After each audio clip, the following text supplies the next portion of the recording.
What is going on, you guys? AC Entertainment here, back with another video. This is going to be my SummerSlam Predictions video. If you see me looking over, I got the matches wrote down. Going to be kind of a quick video. Not going to spend too much time on everything. Just kind of want to get my predictions out, tell you guys how excited I am for some of the matches, why I'm excited for some of the matches. And maybe if I think there's some certain things I can do leading on after SummerSlam, maybe we go that route. But I guess we could just jump right into it and start with night one. Got Fatal Influence going against the Bella Twins and Paige. Obviously, Nikki Bella just made her return and basically called out Fatal Influence. That's what we're getting. For me personally, the excitement level for that match is a 2 out of 5. I should have said I'm going to rank them 1 to 5. Luckily, there's no 1 out of 5s. 1 out of 5 to me is like I could really care less. Like there's nothing about the match that I would like. 5 being match is perfect going into this match. Like I love a lot about it, which I think we had 1 5, but we'll talk about that later. The thing for me, the reason it's a 2 out of 5 is because, I mean, call me a hater, I guess. I'm just not huge on the Bellas. I'm not very huge with the Paige comeback. Like, I'm excited they're back, I guess. Like, when Paige made her return, yeah, it was nice to see her and everything. And she had her moment. That's wonderful and all. But, I mean, Fatal Influence, I'm glad that they put the titles on them because I think that was the right move. I think JC Jane got screwed out of being in that ladder match. I don't see a reason why Tiffany Stratton couldn't have just defended her title at SummerSlam. That actually pissed me off a lot. I think that might actually be another reason why I think the excitement level for me personally just isn't in it for this match. I think JC Jane should be doing something totally different. But either way, excitement level for that is a 2 out of 5. I do have Fatal Influence winning that match. I think if they lose that match, that is going to just absolutely just kill it for me. I'm not going to be a fan of that personally, especially since they just won the tag team titles at Saturday night's main event. So hopefully Fatal Influence will win that match. That is going to be my prediction. Next match, we're going to talk about the Usos and Jacob Fatu, obviously teaming up Bloodline. I should have just said the Bloodline. Going against LA Knight, LA Knight Solo Sikoa, and Royce Keys. I have no idea what's going to happen. I do think the Bloodline's going to get the victory.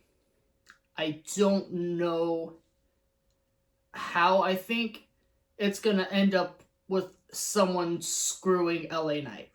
Like, I think LA Knight continues to get screwed. I don't know if we get a new member. We've heard plenty of times about Zilla Fatu maybe potentially coming to the WWE, so maybe that's something that happens. Maybe Royce Keys or Solo Sikoa does turn on Knight and, the other partner joining the Bloodline. I'm not sure if that's the route they go. I think the Bloodline wins. I don't think they win clean, though. Think we get someone else maybe coming in or joining them. Maybe we don't get someone new. But my excitement level for that one's a 3 out of 5 going into it. Just a lot of big names, obviously. You got LA Knight, who I've always been a fan of. Solo Sikoa, I love his character. I think they should really keep going with this, so I'm kind of hoping Solo Sikoa doesn't go back to the Bloodline. I think that would really kill his momentum, at least for me personally. Royce Keys, they've been doing pretty solid with him. And Jacob Fatu, always loved him. The Usos, I like them as a tag team. Not a fan of Jay really by himself personally, but that's just me. But I am going to go with the Bloodline, like I said, for that match. Going into the next match, we're going to talk about Gunther and Nick Aldis. I also had this at a level 3 out of 5 for my excitement level. At first I was kind of pissed off because we weren't going to get Sami Zayn in anything. Obviously, we did get Sami Zayn in a match, which, like I said, we'll talk about that later. Nick Aldis actually has been pretty damn entertaining to me, at least on the mic with Gunther. So I'm very excited to see what he can do in the ring. I know he does have a past with wrestling. I've never seen it personally, so this will be the first match I will personally get to see from him. Very excited. I hope he does well. But I do think Gunther gets the victory. I don't see any world where Gunther loses unless someone costs him the match. I mean, I think that would be crazy to just have Nick Aldis win in any kind of form, to be honest. But I think it should be fun. Gunther gets the victory at SummerSlam. Moving on to the next match, we'll talk about the Women's World Championship being on the line. Liv Morgan and Io Sky. I have this one also at a level 3 out of 5. For me personally, Io Sky, probably my favorite women's wrestler right now in the WWE. That's probably why it's so high. They've been kind of interesting. They've been, making the most of it, I suppose. We already seen this. Obviously, Io beat her in the Queen of the Ring finals, and they're running it back, but this time for the championship. Wasn't a fan of how that was all set up, but Io Sky now gonna get her opportunity to win the World Championship. That is who I'm going with. I got Io Sky winning. I actually thought of something, and I don't know how to feel about it. Obviously, Liv Morgan got cursed by Danhausen. I shouldn't have put that. He does his thing, but yeah, Danhausen cursed her. I don't know if he cursed everyone in the Judgment Day because Raquel Rodriguez just won a title. If that's the case, is Roxanne Perez cursed? If not, is she gonna win the Money in the Bank briefcase? Maybe Liv Morgan's the one that starts the downfall.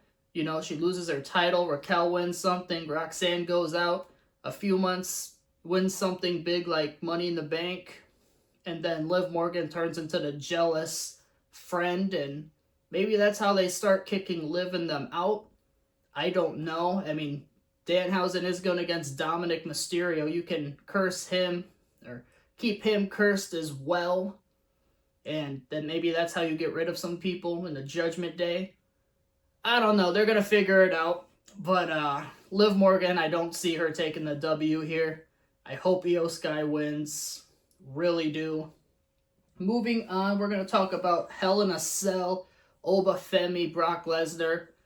The third time. I got this at a level 4 out of 5. The only reason I don't have it at a level 5 is simply because I think the setup of it was just not for me. I don't think they should have ever had 3 matches, in my opinion. I think we should have had Mania. I think Brock Lesnar should have maybe cost Oba Femi King of the Ring, and then I think that's why we, get the Hell in a Cell match.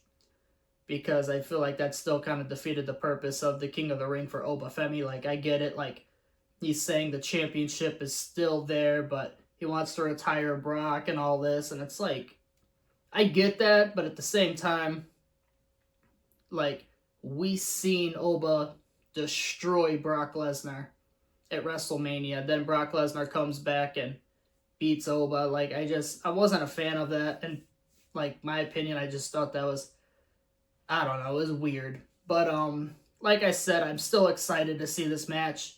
Oba Femi is going to be the man to retire Brock Lesnar in Minnesota, so that'll be exciting to see. Might also be a little bit, sad. I don't know, though. I kind of wonder how it's going to go since, Brock obviously from the Minnesota area. I wonder if, like, Oba gets booed a little bit. So I think that'll be interesting to see. And then main events for night 1. We've got CM Punk and Cody Rhodes. I gave CM Punk the victory. Uh, I'm not really excited for the match. I do have it at a level 3 of 5. I mean, I think if I set a level 2, that's just, I'm doing too much and trying to hate on it too much. Because at the end of the day, CM Punk and Cody Rhodes, they put asses in seats. They do. I'm not the biggest fan of CM Punk taking a title from Sami Zayn so quick. I'm actually really not a fan of that at all. And it just seems like they're just going back and forth with the whole CM Punk and Cody Rhodes, and they also have got, on the other side, they got Roman Reigns. It's like one of those three guys have to have a title, and it's just like, no, they don't. You've got other people. But either way, CM Punk will win. I don't know how, though. Like, that's the crazy thing. I don't know what happens. Don't know if there's involvement. Cody Rhodes is winning against Randy Orton at Mania. And hopefully they run that back. Maybe Randy Orton returns. Maybe we get some Randy Orton involvement. I have no idea. But I do think CM Punk will take the win. But like I said, a level 3 out of 5. I think they'll put on a fine match. But just leading up to it even, I wasn't even really all that excited. The promo just didn't do it for me on the last episode of SmackDown. This is also being recorded way before SummerSlam. This is being recorded before the Friday Night SmackDown the night before SummerSlam as well. So whatever happens there, I did not see it. So if something crazy happens, my apologies. But either way, moving on to night 2, we're going to talk about Penta and Chad Gable for the Intercontinental Championship. I have this at a level 4 out of 5. Reasoning being simply, Chad Gable going to win his first title, singles title, I should say, at, in Minnesota, where he is also from. And, yeah, he's going to beat Penta. I love the story of it, and I think they actually, I'll give credit to WWE for this, because there's not a lot of people, good guys I feel like you could have had take the title from Penta, and, them not get booed. You can do this here because Chad Gable's the hometown hero. Penta, though, I don't think they're going to have Penta retain here. I think that would be a terrible decision. Nothing against Penta, but I just think Chad Gable has done so much for the company. I think he's earned it. So Chad Gable going to get his first singles title at SummerSlam. It'll be exciting. Trick Williams going against Baron Corbin. A lot of people upset with this because we're not getting no Carmelo Hayes. I agree. Very unfortunate. No shade to Baron Corbin. But I do have this at a level 2 out of 5. The only reason it's honestly not at a level 1 for me is personally just because Trick Williams needed to be on this card. Trick Williams is so over that I do believe he needed to be on the card somewhere. Think Carmelo should have been in the match. If for some reason he gets added to the match, great, that's awesome. I think Trick Williams does retain, though. Going into the third match of night 2, we've got Danhausen and Dominic Mysterio. We talked about it a little bit. Human Monies on a pole match. Interesting stipulation there. I believe Danhausen will get the victory.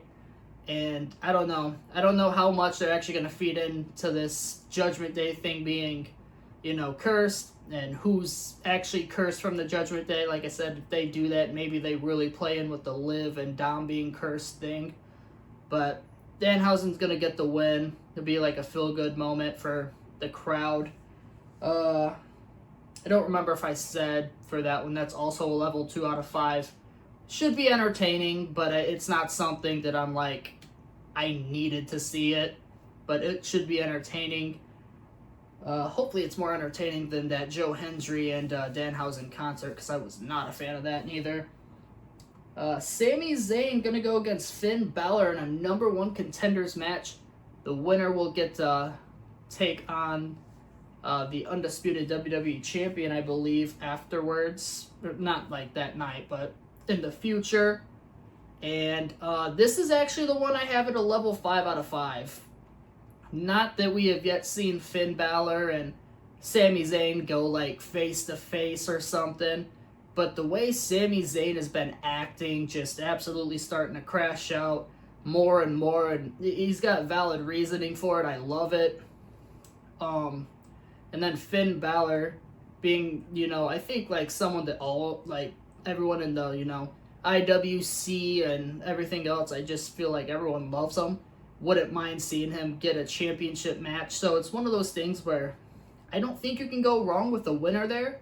I think if Finn wins, I think that's great. If Sami Zayn gets his rematch, I'm not against that neither. But I do have Finn Balor getting the victory, which I think just causes Sami Zayn to absolutely lose it. And I don't know, I do like what they're doing with Sami Zayn. I don't like that they took the title from him. I still think that was messed up. I don't know. I also wanted Sami Zayn to win the world title at WrestleMania because it was also in Saudi Arabia this year, but they did it early. But that's all right.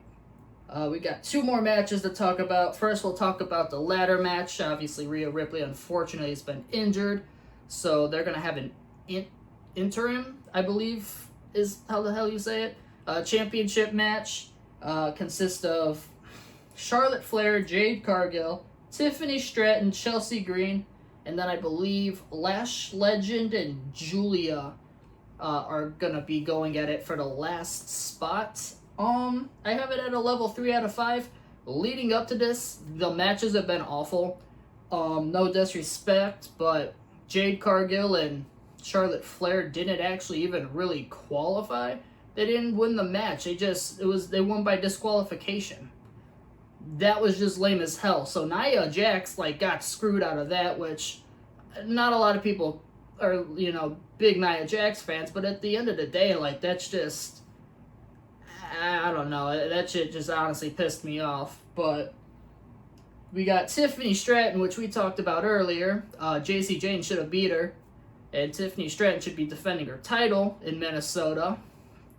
We've got Chelsea Green, which, there you go, Chelsea Green, that's, someone that's pretty interesting. Chelsea Green, Tiffany Stratton's got some kind of, I don't know, friendship going on, or maybe it's not, because Stratton's been acting like they are friends, but not friends.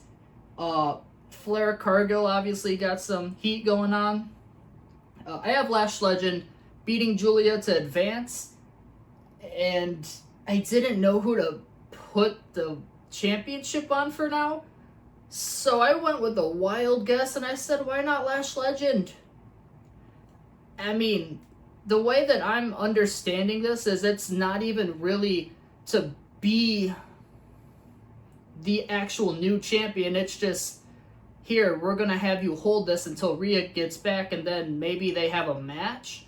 Which, if that's the case, why not put it on someone young? You're not losing anything by it. You want to put it on Chelsea Green, I'm cool with that too. Stratton doesn't need it. Flair and Cargill can go do their own thing still, because they're big enough names that they don't really need a championship involved. And to be honest, Lash Legend, you put it on her, maybe you have her defended against someone. Maybe Nia Jax turns on her because she's jealous and she gets pissed off at the fact of Lash Legend got an opportunity and Nia Jax got screwed out of her opportunities. It's little storytelling. Maybe it's not the best, but at least then it's you're giving these younger superstars opportunities. I don't know. Maybe I'm fantasy booking a little too much. Let me in the comments, let me know in the comments below what you think. Maybe that's a little bit much. I guess I'd be cool with Flair too, but I just think if you're just going to have them hold it for Rhea, basically, and then have Rhea win it back, just put it on Lash. Put it on Chelsea Green, someone that, can just hold it for a cup of coffee, and it's not a big deal. Main event, Roman Reigns, Seth Rollins. Got this at an excitement level of level 4 out of 5. Obviously, I upset at first because Obafemi would have been in Rollins' spot, but Oba's going against Brock. But Seth Rollins has been great in this role. Seth Rollins has always been great, and he's made it very entertaining for me. So I am very excited to see Seth Rollins go against Roman Reigns. That being said, Roman Reigns will be getting the victory. I don't know if it's clean. I think it will be. Actually, I think Roman gets a clean victory over Seth Rollins. And that is going to do it for this episode. Kind of short, sweet, quick to the point. I hope you guys enjoyed it. Like I said, let me in the comments, below. Let me know some things you think will happen. Let me know your predictions, what you agree with, disagree with. I think that Lash Legend one's definitely far-fetched, so please don't, come at me like crazy. I'm just trying to make a point of, if it's just going to be for a little bit, I don't think you put it on someone like a Charlotte Flair, a Jade Cargill. Obviously, Stratton doesn't need it because she's got a U.S. title. I think you put it on Chelsea Green or Lash Legend, or if Julia qualifies, you can put it on her too. But that's going to do it. I hope you guys enjoyed, and if you did, as always, please remember to like, subscribe to the channel, and turn on the notifications. It means the world to me. And we will see you in the next one, and until then, AC Entertainment is out. Peace.